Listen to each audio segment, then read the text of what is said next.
መንገድ ላይ ወጥተው የሰው እጅ የሚያዩ ሴቶች አሉ አይደለም? ምክንያታቸው አንተ እንደሆንክ ታውቃለህ? መንገድ ላይ ያለ እድሜያቸው የሰው ኪስ የሚያዩ የሰው እጅ የሚያዩ በብርድ የሚቀጠቀጡ ህጻናቶች ምክንያቱ በአንተ እንዝላልነት ነው። አንተ ስሜትን ባለመቆጣጠር ነው። የወንድ ልጅ ትልቁ በዚህ ምድር ላይ ሲኖር ትልቁ ኃላፊነቱ ምን እንደሆነ ታውቃለህ? ኃላፊነት መውሰድ። ያንተ ትልቁ ስራ ኃላፊነት መውሰድ ነው።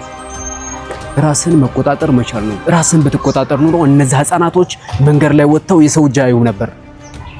ስሜትን ብትቆጣጠር ኑሮ ያቺ ሴት ህይወቷ አይበላሽም ነበር። ኃላፊነት ብትወስድ ኑሮ ሚስትህንም ልጅንም ስብስብ አድርገህ ትይዝ ነበር። ይኸውልህ ብራዘር፣ ወንድ ልጅ ስትኖር በዚህ ምድር ላይ የተፈጠርክበት ትልቁ ዓላማ የራስን የሆነ ነገር ስብስብ አድርጎ ለመያዝ ነው። አንተ ግን በተንካቸው በእንዝላልነት ስሜትን ባለመቆጣጠር ቤተሰቦችን መጠበቅ አለብኝ ብለህ ለራስህ ኃላፊነት ባለመውሰድህ አሁን አንተ ወንድ ነህ። ካንተ ጋር የተኛሽ ሴት ጎዳና ላይ ስትወጣ ምን አይነት ስሜት እንደሚሰማ ማየት ብችል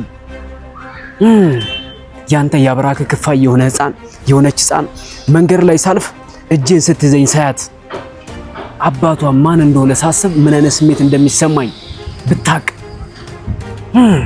ባንተ ምክንያት ህይወቱ የሚበላሽ ህፃን ካለ ራስን መውቀስ አለብህ። ባንተ ምክንያት ጎዳና ላይ ልጆቿን ይዘው ወጣች እናት ካለች ራስን መውቀስ አለብህ ብራዘር። ለዚህ ኃላፊነት መውሰድ መቻል አለብህ። ምክንያቱም ማንም ሰው ኃላፊነት አይወስድም።